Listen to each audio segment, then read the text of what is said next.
बात बताऊंगा जो शायद आपने जिंदगी में ना सुनी हो। सुन लो, स्त्रियों से जुड़ी बात है। जिसको बेटियां बहुत हो गई हैं और बेटा चाहता है वो सुनेगा। आप सब सुनिएगा, सबके काम की बात। देखिए हमारा शास्त्र कितना साइंटिफिक है। ये बातें लाखों साल पहले लिख दी गई थी। साइंस जहां आज पहुंच भी नहीं पाया या कुछ कुछ पहुंच भी गया है। चलो अब मैं बताऊं, किसी महिला को बेटी ही बेटी हो रही हो और बेटा की कामना हो तो क्या करना चाहिए? जिसे पुत्र चाहिए उसे क्या करना, और जिसे बेटा ही बेटा हो रहा हो उसे बेटी चाहिए, उसे क्या करना चाहिए? देखिए ये बात मैं कोई जादू टोना वाली नहीं बताऊंगा, लिखित में श्लोक के संग आपको बता सकता हूं। कहां लिखा है ये भी बता सकता हूं। शास्त्र कह रहे हैं, ये बात मेरी नहीं है, शास्त्रों की है। और कितनी गहरी बात है, मैं अभी इस बात को बताकर इसको साइंस से भी मैच करूंगा, समझिएगा। अब किस दिन गर्भाधान करने से लड़की होती है और किस दिन गर्भाधान करने से लड़का होता है, हमारे शास्त्र ये सब बताते हैं। सुनो, स्त्री का जब रजो दर्शन स्टार्ट होता है, जिसे कहते हैं पीरियड, जिसे कहते हैं मासिक धर्म, शास्त्र कहते हैं कि स्त्री का जो मासिक धर्म स्टार्ट होता है उस दिन से, वो पहला दिन से 4 रातें छोड़ दीजिए। 4 रातें छोड़ दीजिए। यदि 5वीं रात को यदि गर्भाधान हो गया तो बेटी होगी। 5 मतलब संख्या विषम, 5 मतलब संख्या विषम, और 6ठी रात को गर्भाधान हुआ तो बेटा होगा। सम संख्या में गर्भाधान ये शुरू कब होगा? जिस दिन महिला का टाइम स्टार्ट हुआ है, पीरियड, उस दिन से पहली रात, दूसरी रात, तीसरी रात, चौथी रात छोड़ के 5वीं रात गर्भाधान हुआ तो बेटी, 6ठी रात हुआ बेटा, 7वीं रात हुआ बेटी, 8वीं रात हुआ बेटा, 9वीं रात हुआ बेटी, 10वीं रात हुआ बेटा, 11वीं रात हुआ बेटी, 12वीं रात हुआ बेटा, सिर्फ 12। मासिक धर्म स्टार्ट होने से 16 दिन, जिसमें 4 दिन तो अशुद्धि के छोड़ दीजिए, बचे 12। इन 12 दिन में ही संतान उत्पन्न होने का विशेष समय होता है। ऐसा हम नहीं, शास्त्र कह रहे हैं। अब देखिए, शास्त्र ये सम संख्या में लड़का और विषम संख्या में, समझ लो काम आएगा भविष्य में। सम संख्या में गर्भाधान क्या देगा? बेटा। और विषम संख्या में गर्भाधान क्या देगा? बेटी। ये तो रही बात। अब मैं इसको साइंस से जोड़ता हूं।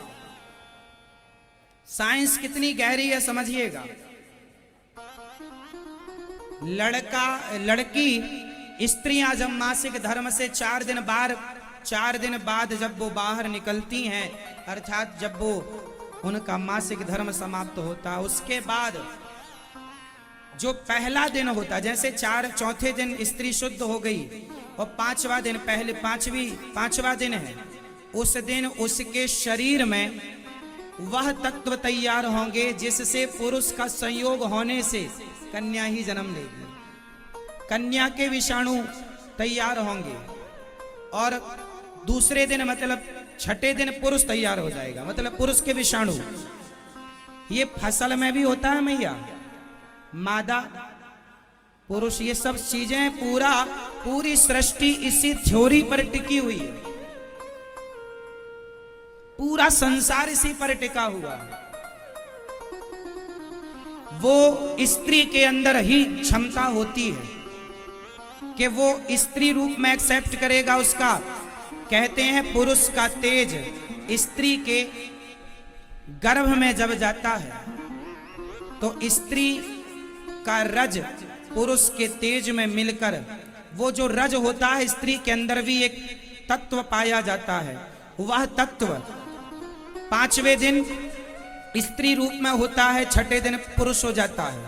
7वें दिन क्या है, जो हमारे सेल्स होते हैं ना, बनते और बिगड़ते रहते हैं। तो स्त्री का सेल्स बिगड़ गया, फिर बना, वो पुरुष का बनेगा, फिर वो बिगड़ गया, तीसरा तैयार होगा वो। इसलिए एक दिन छोड़ एक दिन छोड़, एक दिन स्त्री का एक दिन पुरुष का, एक दिन स्त्री का एक दिन पुरुष का। इससे देखिए साइंस, आज साइंस यदि पता लगाएगी तो आज लगा चुकी है। तो यही साइंस भी कहती है कि जब स्त्री के अंदर एक तत्व ज्यादा होता है तो बेटी का निर्माण एक तत्व ये ज्यादा होता है, और जब 2 तत्व हो जाते हैं तो जुड़वा संतान हो जाती है। जुड़वा संतानें कैसे होती हैं?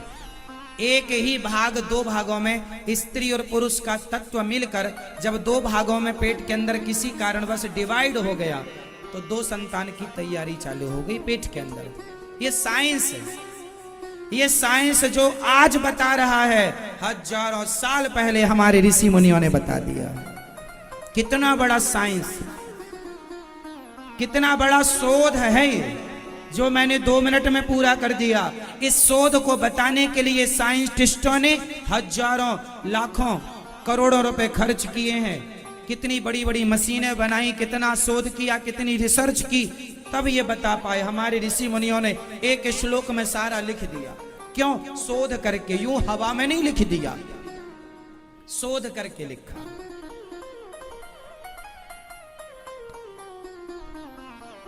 कितना गहरा है हमारा धर्म, हमारी संस्कृति। और आज आप लोग अपने बच्चों को पोयम पढ़ाते हैं, पोयम याद कराते हैं। अरे गीता के श्लोक कब याद कराओगे?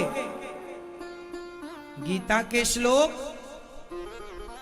कब याद कराओगे? रामचरितमानस कब याद कराओगे? अपने धर्म का पाठ कब पढ़ाओगे? फुर्सत ही नहीं है। तो आज से जागरूक भारतीय बनना है, जागरूक सनातनी बनो। सोया सनातनी नहीं चाहिए, जागा हुआ सनातनी चाहिए। कैसा चाहिए? सोया हुआ हिंदू नहीं, जागा हुआ हिंदू चाहिए, जो अपने धर्म के लिए जागरूक है। कैसा चाहिए? उठ जाग मुसाफिर भोर भई, अब रैन कहाँ तू सोवत है, जो सोवत है वो खोवत है, जो जागत है वो पावत।